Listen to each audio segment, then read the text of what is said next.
السلام علیکم ورحمۃ اللہ وبرکاتہ. ګرانو قدرمندو، د مفتی منیر شاکر صاحب کم چې اخرنی درس و کم چې بیان و چې د هغې نه بعد هغه شهید کړی شو، هغه کوم یو نو هغه راځئ موږ سره واورئ تر اخره پورې.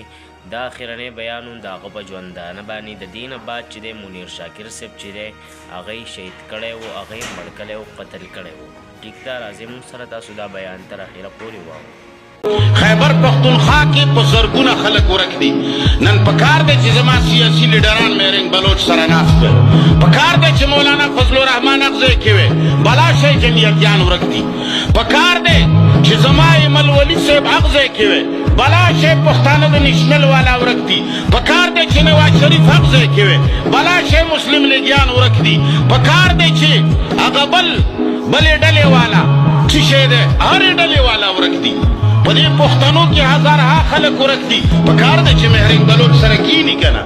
تا زما مړو سره کار نشتا، تا زما ورکېدو سره کار نشتا، تا زما وهلو سره کار نشتا. په ما باندې څه کیږي دې سره کار نشتا. زما صوبه بجلی جوړوي او زما صوبې نه پنجاب 75 پیسې باندې یونټ اخلي. څومره؟ 75 پیسې باندې یو یونټ ما نه وفاق اخلي، بیا یې په ما باندې په 65 روپۍ باندې خرڅوي.